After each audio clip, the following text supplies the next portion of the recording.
Well, welcome to today's Power Talk, and I'm very excited about the guest that we have joining us today. So today we have Paul Wright. Now, Paul Wright is a physiotherapist and a former owner of multiple allied health clinics in Australia, which he points out he rarely visited. It's a very intriguing element of how Paul ran his clinics. He's the author of the Amazon bestseller. So it's a book right here, How to Run a 1-Minute Practice. He's also the founder of Practiceology, and which is a program. It's called the Health Business Freedom Program, and it's helped thousands of allied health business owners across 57 countries. And the goal of that program is to help business owners, health business owners, earn more, work less, and enjoy their lives. That's a mission we're on too. Very warm welcome to you, Paul. So can you tell us a bit about your story and your career to date? So how you got to where we are today, talking to each other.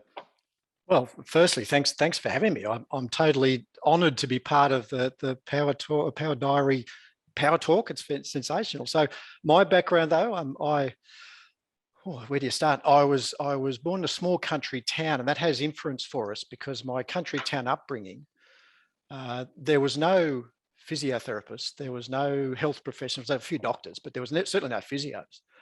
So what does a young kid from the country in New South Wales do? He wants to become a phys ed teacher. So, because I like sport, so phys ed teaching was my calling. But I think, like a lot of people on this call today, I realised I couldn't work for myself as a PE teacher. So I had an entrepreneurial streak that I didn't know about yet. So I came to Newcastle University, did a physical education qualification. But then I got interested in anatomy, physiology, met a physiotherapist at a party one night. Didn't even know what a physio was, Damien. And sure enough, I thought injuries, anatomy, physiology, that's the go. So I went to Sydney Uni as a mature age student, did my physio qualification. 12 months later, opened my first practice, expanded to 6 practices. Lesson for everyone here already. I was doing what most owners do. I was in my cubicle, Damien, watching the sun come up in the morning, treating patients, watching the sun go down. You know, that we all know the story. And Damien, this is a lesson that a bus kept going past the window of my practice. And I'm in this treatment room and the bus keeps going past.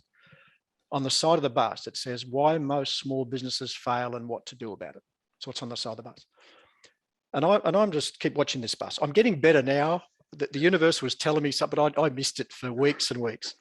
The bus, finally I contacted the phone number, Damien, and it led me to a Michael Gerber seminar, the E-Myth, the author of the E-Myth, which started my journey of removing myself from the practices. I then had 6 of them in the end, didn't go to them, started teaching other owners how I did it, wrote the books, produced programs, and sold to businesses. And I think there's a lesson there as well. Always build your business and be ready to sell it, because one day you will.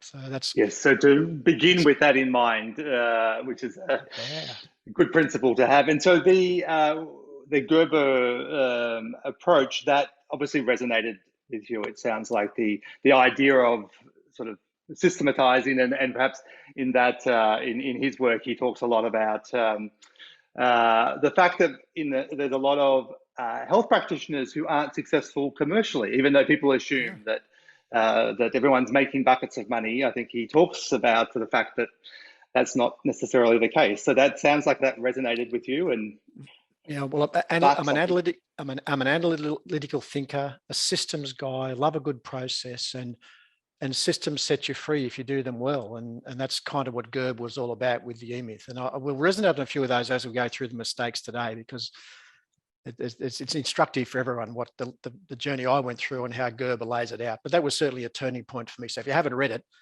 get your hands on the E-Myth. Simple read, quick read, but it's a foundation you've got to get your head around.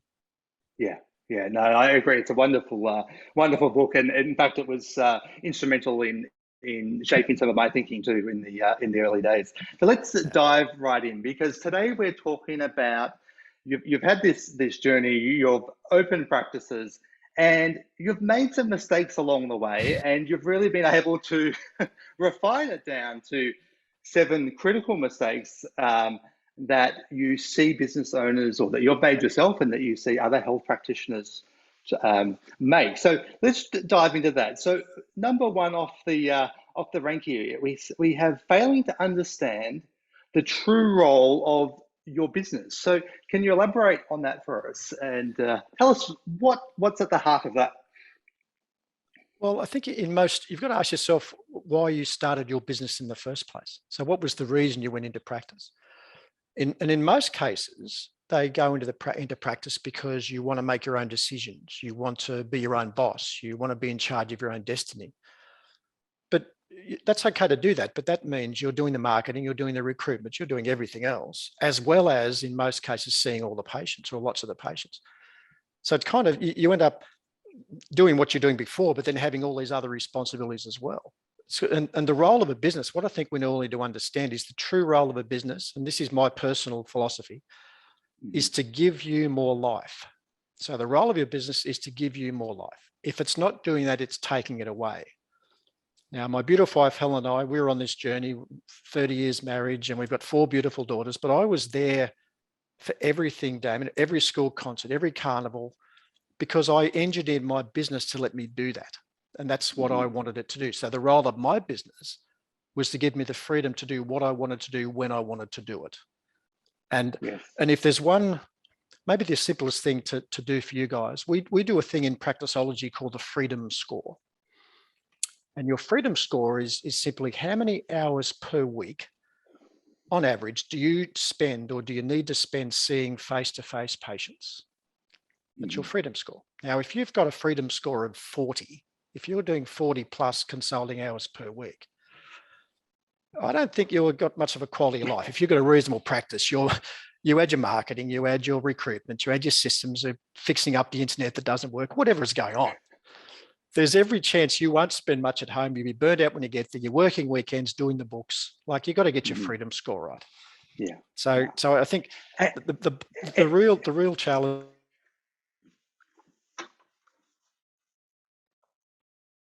Michael Gerber principle.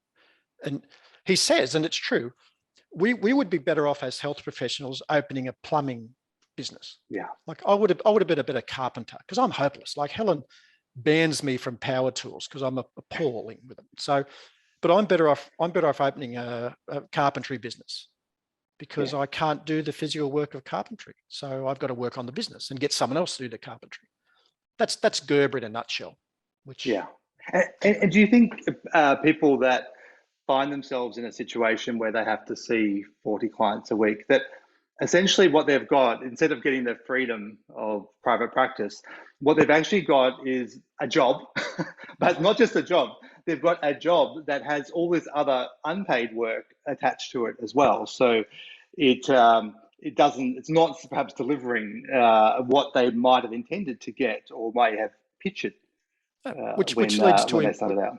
Which leads to immense burnout, because the reason why they went into business for freedom and for the choice of lifestyle hasn't eventuated, which leads to frustration. They can't take holidays without it costing them 10 grand a week. So they're chained to their business, which is the exact opposite of why they went in the first place. That's right. And then it becomes perhaps like a vicious cycle, right? They're stuck in that, can't leave, have got the expenses locked in, and away we go. So number one, failing to understand the true role, and the role, as you put it, of your business is to deliver life. Give you more life. Give you more choice, freedom.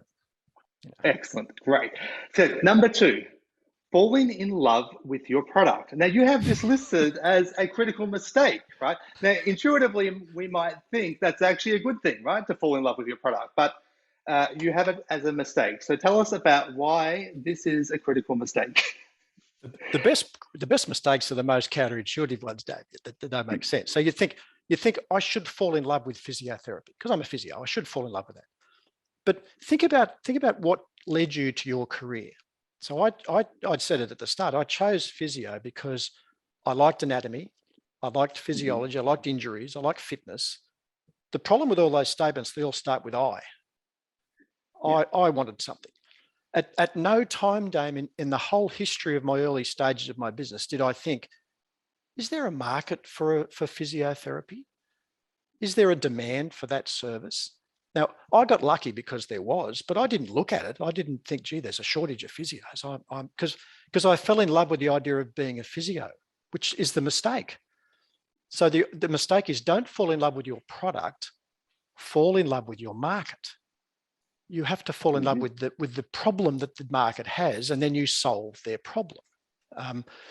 Example, like I was fortunate when I started my next career of health business mentoring and things, because I was good at it, but there was also a real need for it at that time. There was a market for it. So I found the market and I filled it.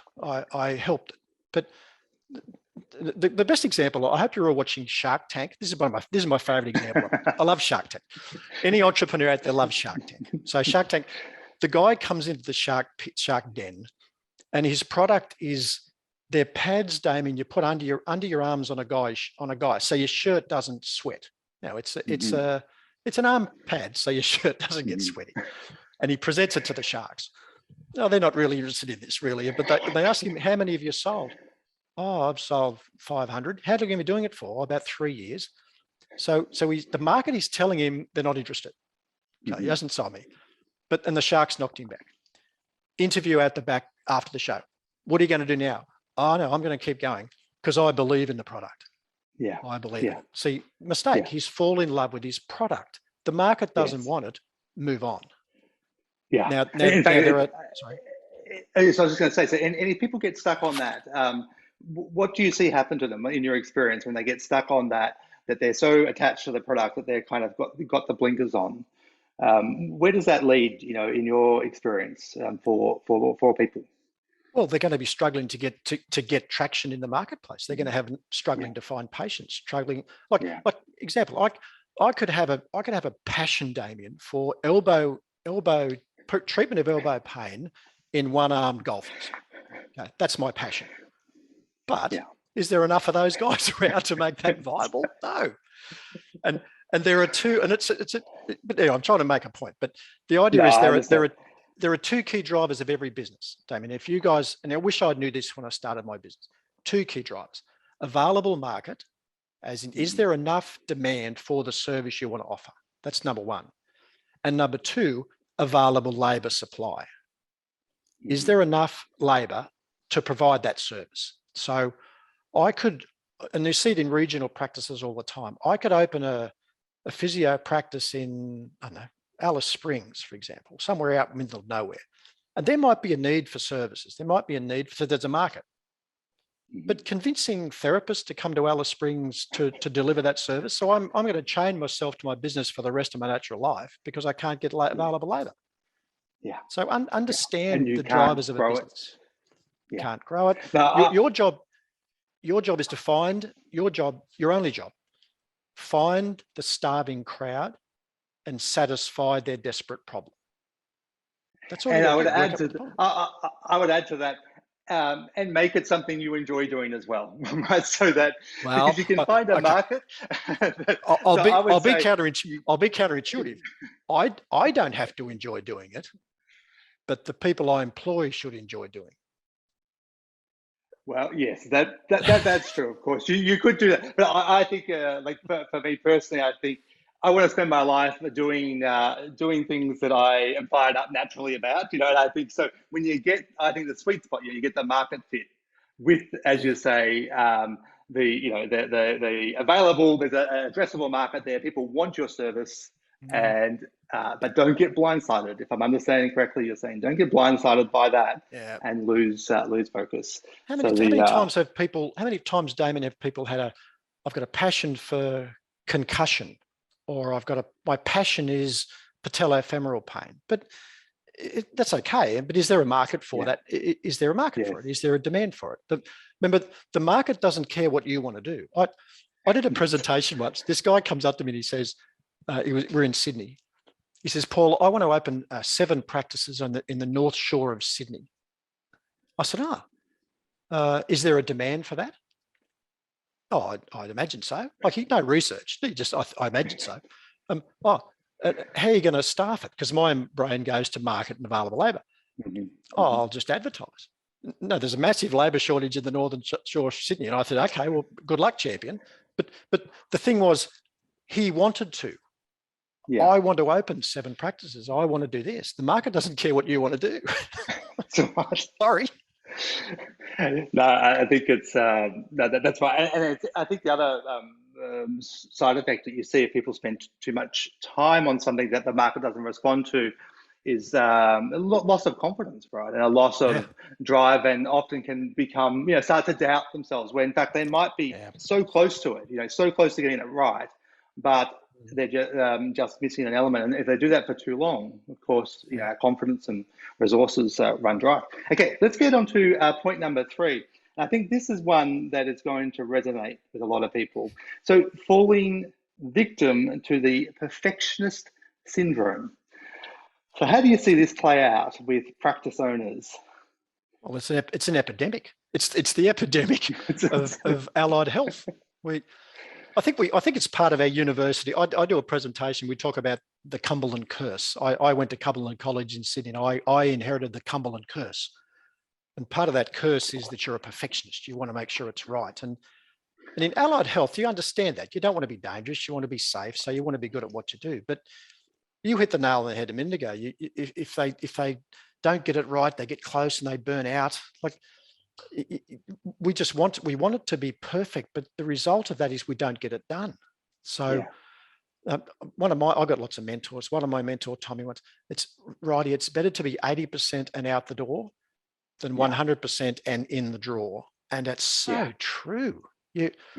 I'll launch that knee program, Damien, when I've just got to make a few tweaks to it.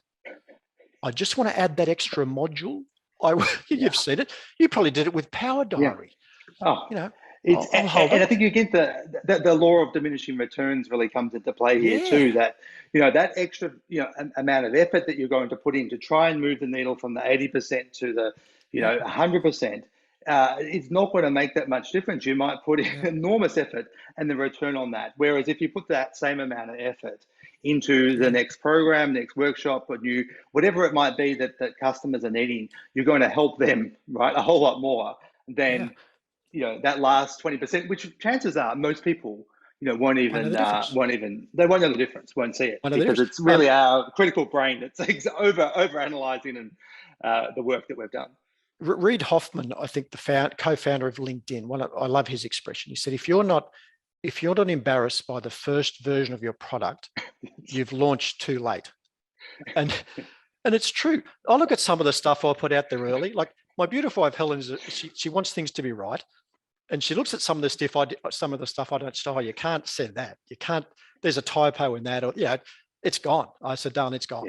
And so what? You get the odd complaint, but the point is you've got to put it out there and get some market feedback.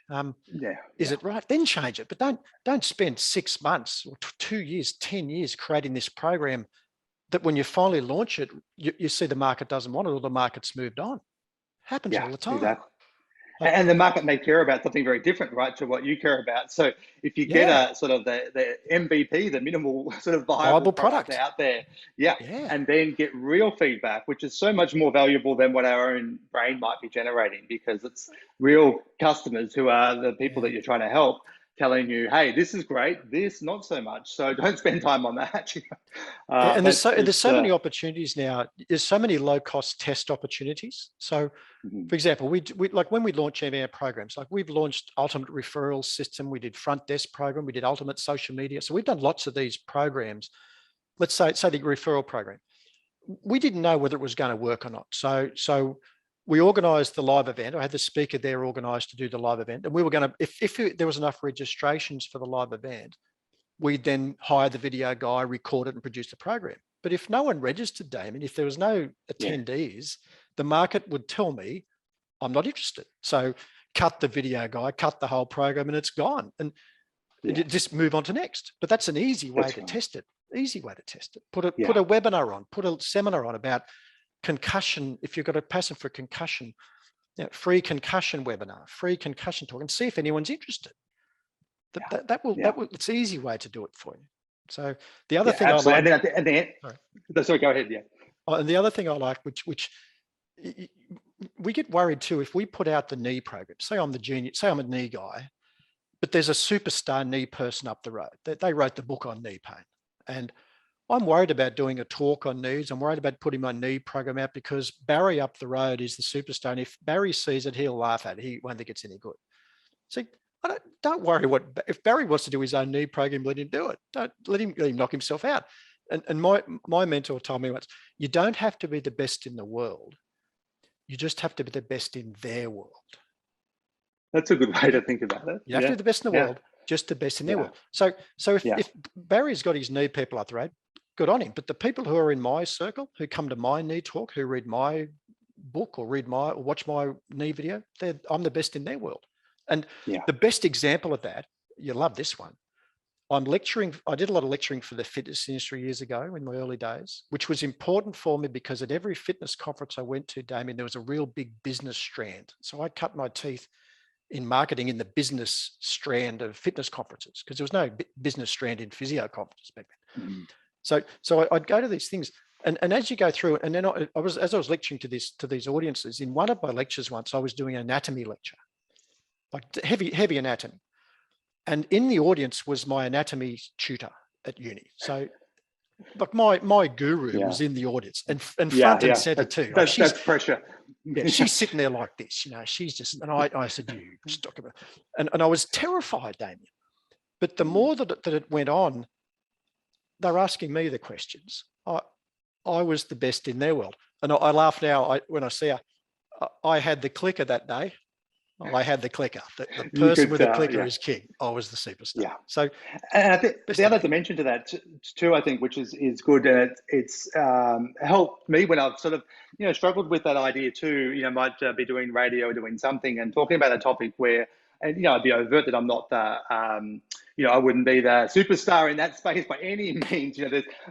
But the communication. So if you can communicate a content or a topic in a way that reaches people and that makes sense to them, that's more valuable, right, than someone who has spent their whole career on one subspecialty, but the level of detail they've got in their head means it's very difficult for them to communicate the more useful things to people sort of day to day. And I think that's something that people often miss in the health world, is that they don't recognize their own skills at communicating. And people are coming to your practice, there's something about you that you're connected with, either directly or it's via your referral sources who they might know that, hey, Tracy is an amazing physio and she'll explain, things really well to you. And, the people are in front of you because of something that often I think health practitioners don't recognize and give themselves credit for. So perfectionist syndrome. Yeah, good. That'll do. We have plenty on that. That'll do. Absolutely. Okay, so number 4, ineffective, non-existent, and or unsupervised internal systems. Right. I think we all can relate to this, right? That we can have internal systems, and at various times we're going to tick the box for some of these. They're ineffective, they don't exist, or we put them up and we never supervise them. So tell us about your view around systems and how to avoid these mistakes. Well, that was the origins of 1 minute practice. So 1 minute practice, the whole idea of the 1 minute practice came about from what we call the new patient register, which was when a person comes to your practice, what are the things that have to happen to that person? What are the steps? And are they all being done? And one of my favorite ones, I haven't done a talk in 20 years where I haven't talked about action plans or written report of findings. Chiropractors are great at it, but some professionals aren't. But getting that structured conversation and how is that delivered? And does everyone get it? And you'll launch a system, and health business owners do this all the time. They launch a system and you come back and you say, how's that system going? And they say, well, I think they're doing it. Mary, we're still doing that, aren't we? Are we still sending out that? Like, that's what happens all because they're not recording, and there's no accountability. There's no consequence for it not being done. That you've got, Gerber said it best. You've got to make systems, they're not negotiable. You gradually increase the number of non-negotiable steps in your business, but you've got to start with some non-negotiable steps. They're not the choice. You just have to do it. And in my practices, when I had the 6 locations, they had to be sharp because you can't have someone doing this and someone doing that. This is how we do it at Get Active Physiotherapy. So And doing action plans and reports.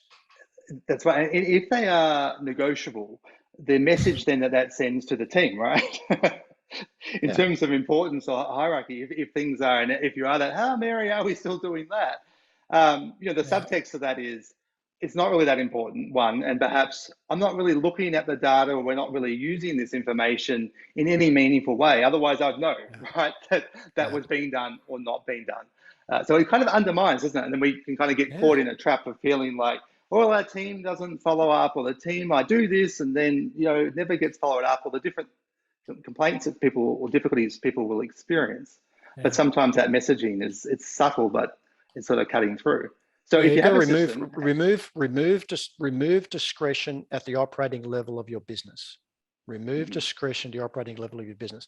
If everyone is going to get a written plan, it's got to be not negotiable. Everyone gets it, not negotiable. yeah, And the best one we did, I did this one. I said, I got my team together once because I was into these systems. So action plans, everyone's going to get a written plan was my thing. And I said to them, it's only one time where someone doesn't get a plan. There's only one situation. And they're saying, oh, okay, we'll play the game. They had to go to a surgeon. No. They're running late. No. What is it? I said, the patient died during the consultation. That's the only time. The patient physically keels over and dies during the session. And they laughed about it. But then the next week, so I'd come in and I'd see the register and I'd see that Mrs. Jones didn't get a plan. So I go up to the therapist. Geez, sad news about Mrs. Jones last week. What do you mean? Well, she obviously died during the consultation because she didn't get a plan. Now they laughed a few times, but they got the point. yeah, And yeah. if I had to have that discussion over and over again, Damon, is there something you don't understand about the importance of action plans? Have I not explained it right? Is there something? And if that's going to continue, this isn't the place for Damien. Which is why you've got to have good recruitment systems, because you've got to be able to turn people away and you've got to be able to not be worried about them leaving because you're enforcing systems. But that's a whole nother story.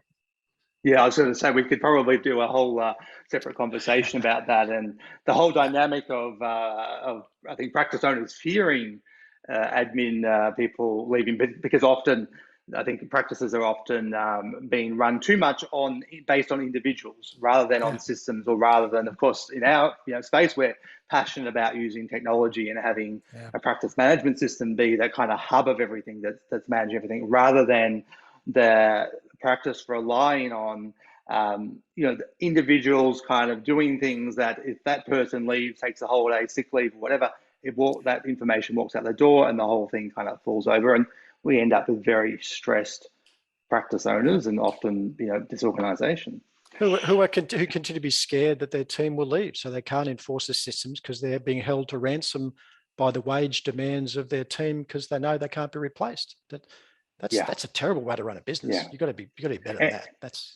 And it goes back to your original point too about if you're in that situation, does that feel like freedom? If you're in a situation where you're living in fear that this whole enterprise that your financial and professional well-being is linked to is actually now dependent on people. So that doesn't really give that uplifting lifestyle freedom that perhaps we set out to achieve.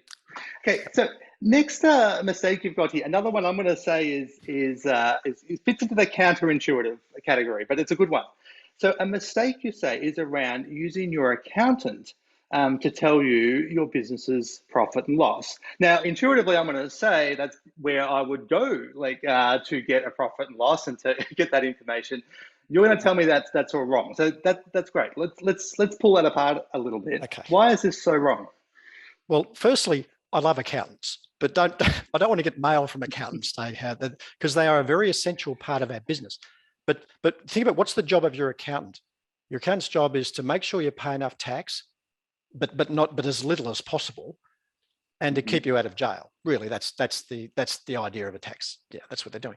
But think about your accountant. I've done hundreds and hundreds of health business audits, and they rarely get a good P&L from their accountant anyway. So that's one thing. They won't get one. But if they do, Damien, I'm not saying they're dodgy, but there's all sorts of expenses in there that aren't related to the business. Now, I'm not saying you're being fraudulent, guys. Don't get me wrong. But that the 2-week trip you took to the Bahamas because there was a conference on the way, this the accountant will get away with that, but that's not real. Your vehicle, there's things your accountant will do to reduce your tax legally, but it doesn't really reflect the down and dirty business operation. So the cleaner that cleans your house is paid through the business. There's all this stuff going on, but so firstly, it's not correct because it's not the down and dirty P&L. So what I want for our practiceology clients is a down and dirty. What did we invoice for the month compared to what did we spend for the month? And we're talking calendar month wages, not if you pay them weekly or fortnightly. That's going to cross months. So it's got to be a calendar month wage against a calendar month revenue. If you buy a computer or a big item, you spread it over some months. So you get a down and dirty analysis. You don't get this one made up by the accountant, which is a tax thing. And you've also got to know what your owner consulting wage is, Damien. I won't blind you with it too much, but let's say we talked freedom score earlier. Let's say your freedom score, you're 40 hours a week. Now, depending how your accountant will tell you how to pay yourself based on a taxation decision. You draw so much from the business. You pay yourself this because it's a taxation decision. I don't want that. I want to know your wage as a reflection of your consulting. So what we do is we pick an arbitrary hourly rate for our owners. So if I'm a therapist, but I'm an owner as well, what would it cost me per hour to replace me as a therapist? And that's my owner consulting wage. Multiple that by my freedom score. That's my down and dirty owner wage, not what the accountant tells me to draw. So it's a different number. And I don't know if I've just lost everyone, but that's the idea. No, and I think if I'm understanding this correctly, because I'm a huge believer in this too, because what you're doing is separating your income source, and you're trying to make the practice not rely on the principal or the founder for the generation of revenue, so that the clinical work that a founder or owner does is because they want to do it as part of their professional enjoyment or their professional goals, but financially it becomes, or should be, I think, it become immaterial. In other words, that practice owner could take a month off and go to Europe, and the practice is going to continue to generate revenue. It's still going to thrive without that person being there generating that income. Am I on the same page here? Yeah. And there's a deeper reason for it too, Damien. So the owner, what we call the owner consulting wage, is simply that hourly rate, the replacement rate, multiplied by your freedom score. So how many hours? That's that figure. It was the only way we could show owners, because when we do a down and dirty P&L like that, over the months, we're reducing their consulting hours. So we're trying to drop their hours when they get into practiceology, whatever they're doing. We're trying to drop their face-to-face consulting. And analysing their P&L this way was the only way we could show them that they actually could be more profitable by not seeing patients. So, and we showed them month by month, look, this is what you did this year, and this is what you did last year. You did 1/10 of the consulting work you did last year, but you are more profitable now than you were then. Otherwise, they do what dentists do, Damien. The old adage of dentists, if you're not drilling, you're not billing. So I haven't heard that. That's quite good. But that's the thing. They think they've got to. They're always going to be consulting, and what do most owners do, Damien? If they're short of cash, I'll see more patients. If someone leaves, I'll do the shift. Their first reflex is to see more patients, but usually that's the wrong thing to do, because it chains them to the business, makes them more tired, makes it less sellable to someone else because it's all about you. Everything falls apart. So sometimes that's the last thing you want to be doing. Yeah. And it gets into that old, the person working in rather than on their business. The ratio of that becomes completely out of hand. And like you say, getting trapped in that, right? Because if you're locked in and seeing so many clients, it's very hard to find the time, energy, motivation to kind of step out of that and then recruit, because it's going to take time initially, investment initially before you get the return. Yeah. So that actually nicely segues into point 6. So ineffective recruitment and retention systems. So massive mistake.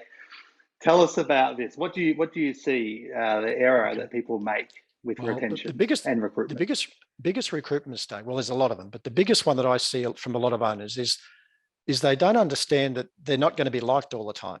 They want to, when you employ your first people, you want to be liked. You want to be liked. And But you've got to think about how irrational that is, Damien. How is it possible for me as the owner, as an employer, I control the wages, I control their roster, I control the uniform, I'm in control of all these things, and I'm expecting them to like all of my decisions and like me when I make them?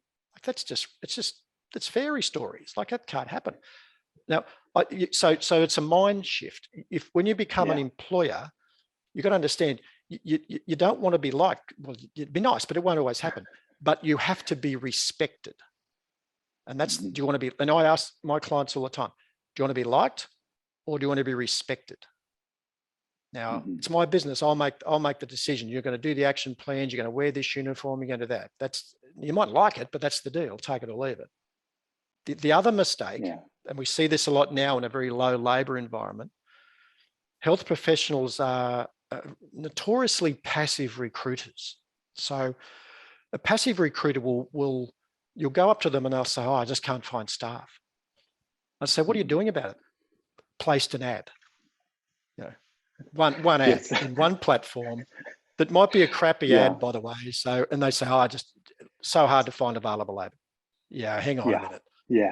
I didn't get many replies, you know. Oh, there's no one out there. The end of the, there's no one out there. But 20 years ago, you know, we could put an ad in the Sydney Morning Herald or something and get 20 applicants. It was easy.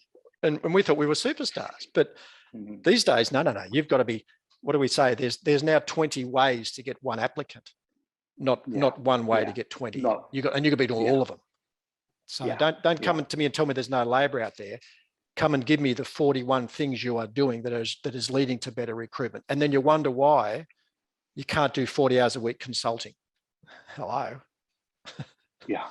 And I think it's like along that line too, is that often people think when they're recruiting in terms of maybe money and maybe hours, right? Like as practice owners, they think that they're the main two things that, you know, can offer. But we know that when people are looking for work and what they enjoy doing and the businesses that they stay in, it's not necessarily about because that place is paying me the highest or even necessarily the best hours, although that's of course, you know, both money and hours are important, but it's not really the drivers, is it, of what kind of attracts people and retains people to a company or an organization. We did one of our programs recently. So here's an example of what I was talking about earlier. One of our most recent programs was Ultimate Recruitment and Retention Program. So we did a whole program on recruitment and retention. And that, Damien, obviously came about because there was a desperate need. So the market was struggling. So I said, okay, well, I'll produce a program that does that. And in that program, I remember interviewed Trish Wisby-Roth because I interview all these people on the program. So, and I said, what's the biggest change in your recruitment strategy over the last 20 years? She said, going back, she said, the process of recruitment was always about solving my problem. I had a need to fill a staff position, so I had a problem and they were going to solve it for me. These days, it's totally the opposite. I now have to go in solving their problem. So when you're recruiting, the first question you should ask anyone, how can I help you? What's the problem you're experiencing in your career?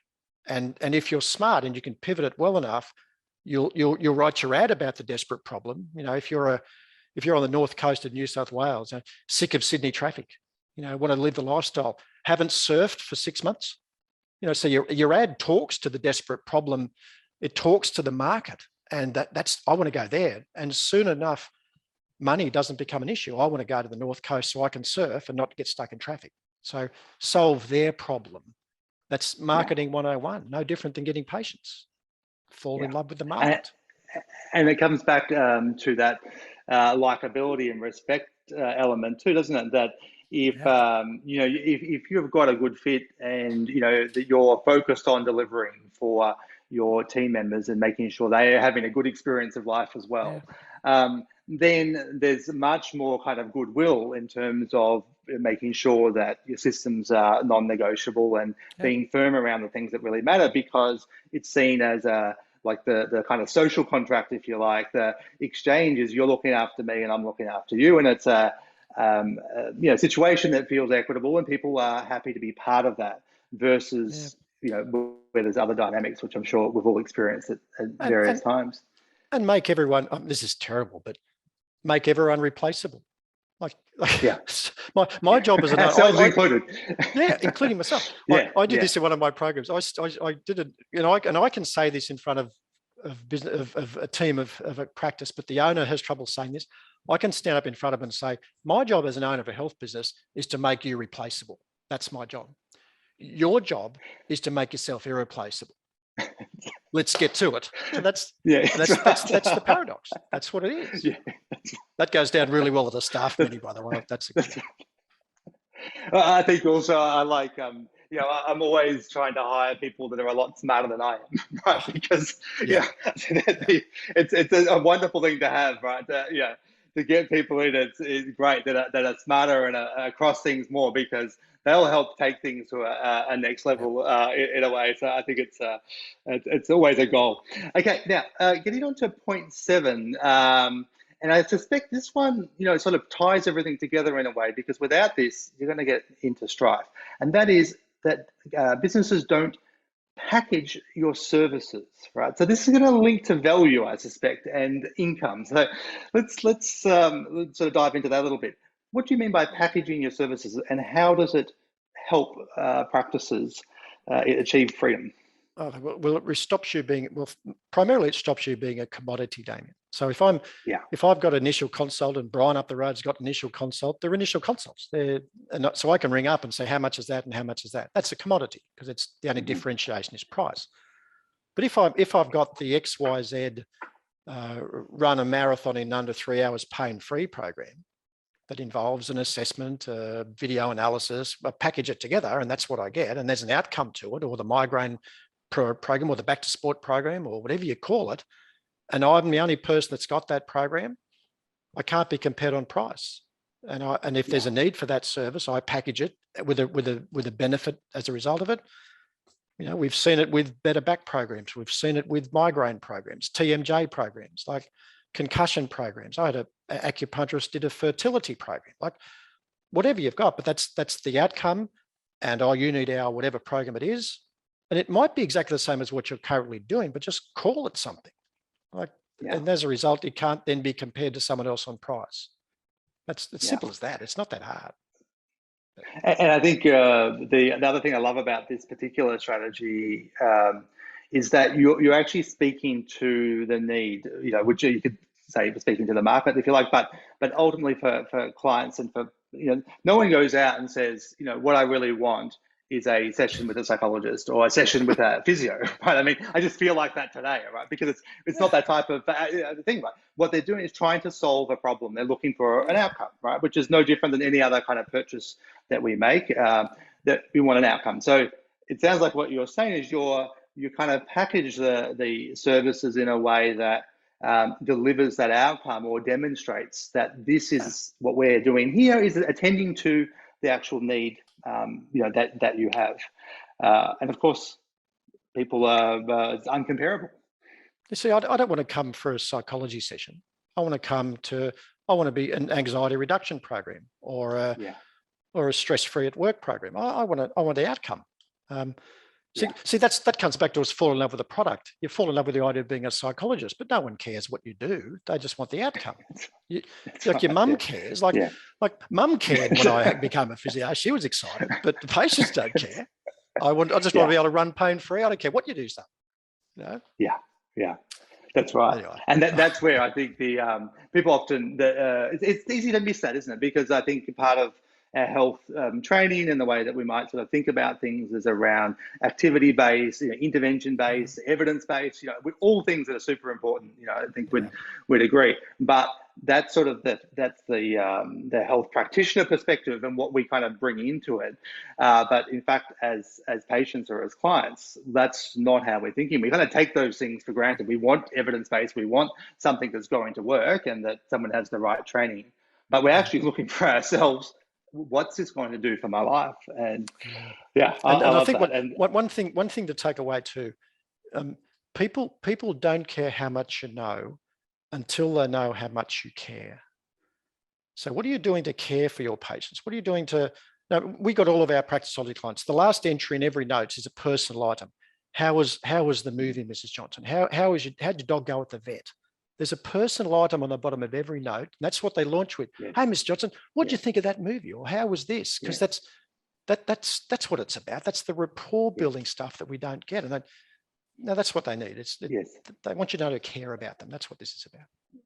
Absolutely. And we, in fact, encourage customers in Power Diary to put in a note about the patient's favorite, their tea, their coffee, how they take it, little things like that, because then when that person arrives, and if you're making a cup of tea or coffee, and the practice already knows how the person has that it's subtle, but it demonstrates something that you're caring, you're thinking about the overall experience, and it leaves an impression in that patient's mind. Again, it removes the commodity element of every physio is the same, every psychologist. So it's just a matter of who's available and who's cheap, and then because it's adding this different dimension. No, it's that's a really I think something that we just don't think about enough, do we? This idea of differentiating via meeting need.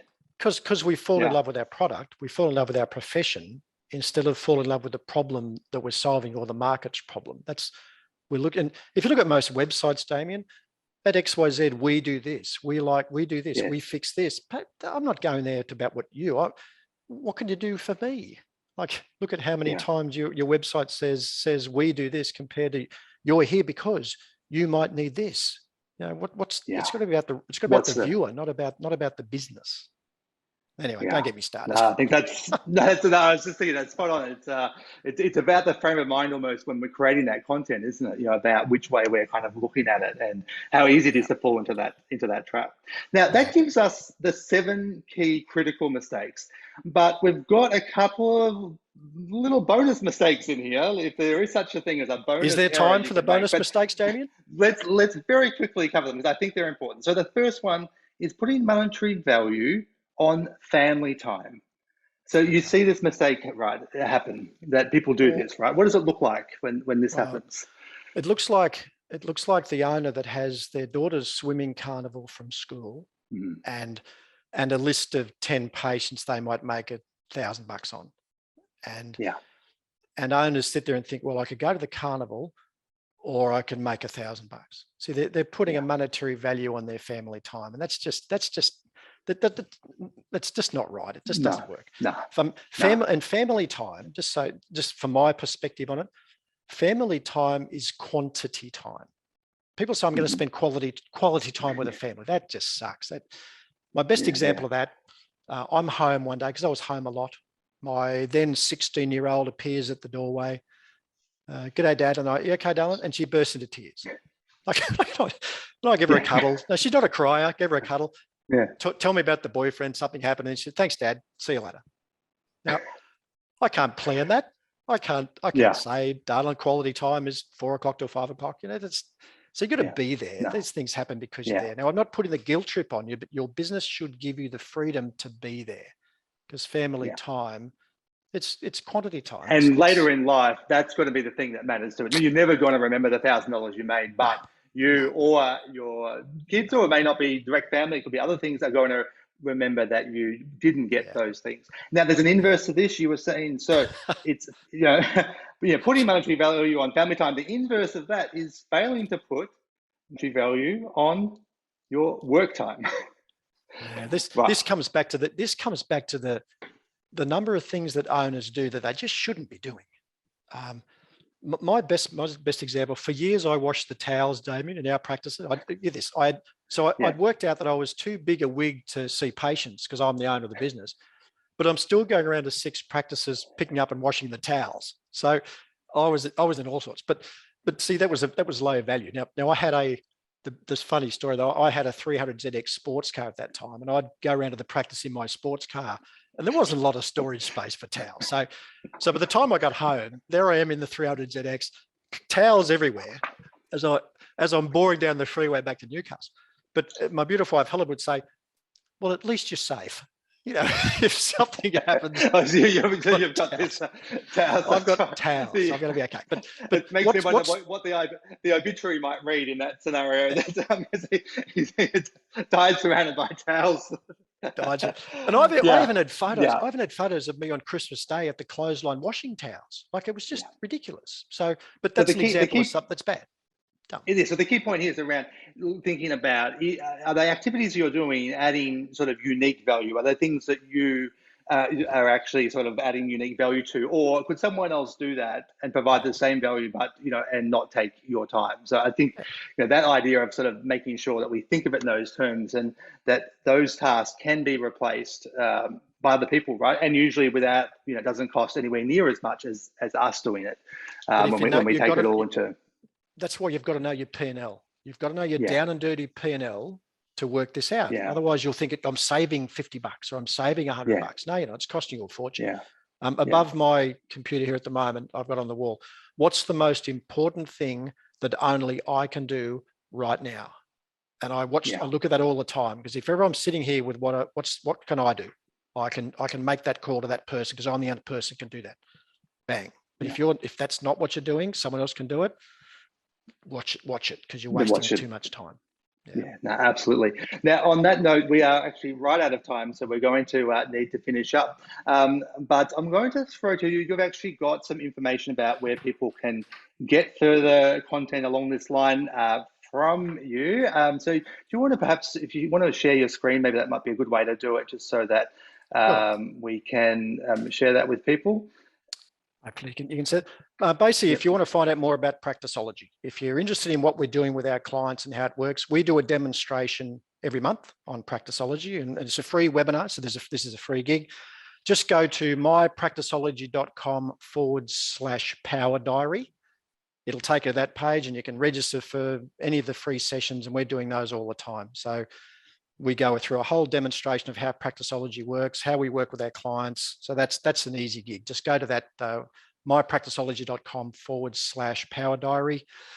And if you wanted to organize a chat with me, if you like what we're doing here at Practiceology, you want to see if it's suitable for you, just go to haveachatwithpaul.com.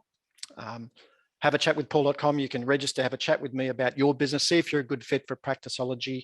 And if so, we can get you in the program, or I can send you where you probably should go.